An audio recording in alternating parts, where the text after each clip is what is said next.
పాకిస్తాన్పై India చేసిన దాడుల్లో పాకిస్తాన్ యొక్క న్యూక్లియర్ సైట్ కూడా ఉందా? పాకిస్తాన్కి సంబంధించిన న్యూక్లియర్ సైట్ పాకిస్తాన్లో కిరాణా హిల్స్లో ఉంది. దానిపై మన ఇండియా బ్రహ్మోస్తో దాడి చేసిందా?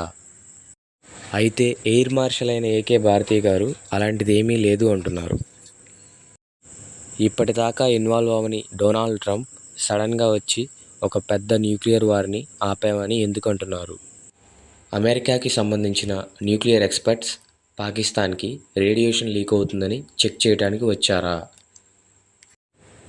ఈజిప్ట్కి సంబంధించిన ఒక ప్లేన్ బోరాన్ అనే ఒక కెమికల్ ఎలిమెంట్ని తీసుకొని పాకిస్తాన్కి వచ్చింది. దానికి రీజన్ ఏంటి?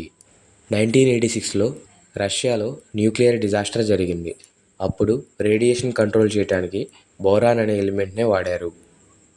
ఇప్పుడు జరుగుతున్న సిచ్యువేషన్స్ చూస్తుంటే నిజంగానే పాకిస్తాన్లో రేడియేషన్ లీక్ అవుతున్నట్టు ఉంది. ఎందుకంటే పాకిస్తాన్పై చాలా బలంగా దాడి చేస్తున్న ఇండియా సడన్గా దాడులు ఎందుకు విరమించుకుంది? ఒకవేళ పాకిస్తాన్లో నిజంగా రేడియేషన్ లీక్ అయితే పాకిస్తాన్ నుంచి వచ్చే గాలిలో రేడియేషన్ ఇండియాకు కూడా చేరుకునే అవకాశం ఉంది. ఈ విషయాలపై క్లారిటీ కోసం నేను ఒక ఫుల్ వీడియో చేశాను. దాని లింక్ డిస్క్రిప్షన్లో ఇస్తున్నాను, చూడండి.